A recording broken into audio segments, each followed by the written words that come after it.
ভোলাবাৰীত বিনামূলীয়া গ্ৰীষ্মকালীন পাঠদান আৰু সংগীত কৰ্মশালা। ভোলাবাৰী গাঁও উন্নয়ন সমিতিৰ উদ্যোগত 30 দিনীয়া বিনামূলীয়া পাঠদান আৰু সংগীত কৰ্মশালা। ভোলাবাৰী গাঁও উন্নয়ন সমিতিৰ উদ্যোগত সোমবাৰৰ পৰা ভোলাবাৰী মজলীয়া বিদ্যালয়ৰ প্ৰাংগণত অনুষ্ঠিত হৈছে গ্ৰীষ্মকালীন পাঠদান আৰু সংগীত কৰ্মশালা। ভোলাবাৰী গাঁও উন্নয়ন সমিতিৰ উদ্যোগত এইবেলি প্ৰথমবাৰৰ বাবে এমাহ দিনলৈ অনুষ্ঠিত হ'ব এই বিনামূলীয়া কাৰ্যসূচী।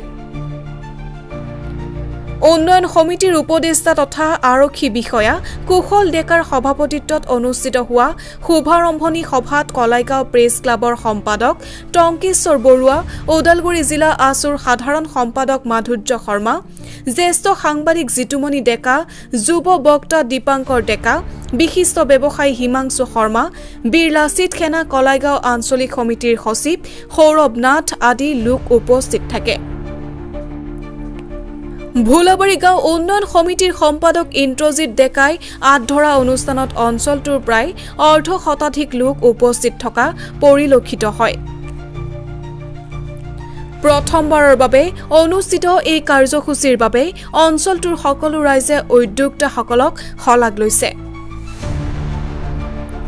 ইপিনে উন্নয়ন সমিতিৰ সভাপতি ইন্দ্ৰজিৎ ডেকাই এই কাৰ্যসূচী অনাগত দিনলৈ অনুষ্ঠিত কৰি যাব বুলি মন্তব্য কৰে। আচলতে ভোলাবাৰী গাঁও উন্নয়ন সমিতিৰ উদ্যোগত আজি আচলতে আমি এনেধৰণৰ এটা অনুষ্ঠান পাতিবলৈ সক্ষম হৈছোঁ আৰু এইটো এমাহ জোৰা কাৰ্যসূচী।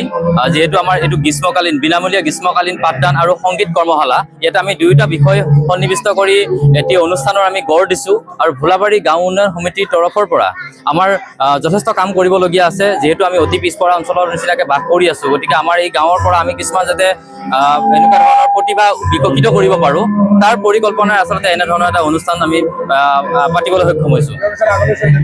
নিশ্চয় এই অনুষ্ঠানটো আমাৰ প্ৰতি বছৰে চলি থাকিব। আমি এই অনুষ্ঠানটোত সম্বৰ্ধনা অৰ্থাৎ অভিনন্দন অনুষ্ঠানো আচলতে ইয়াৰ লগতে সন্নিৱিষ্ট কৰি ৰাখিছোঁ। গাঁৱৰ কৃতি ছাত্ৰ ছাত্ৰীসকলক আমি এই অনুষ্ঠানৰ জৰিয়তে অভিনন্দন পত্ৰ জ্ঞাপন কৰিছোঁ। গতিকে এনেধৰণৰ অনুষ্ঠান নিশ্চয় চলি থাকিব।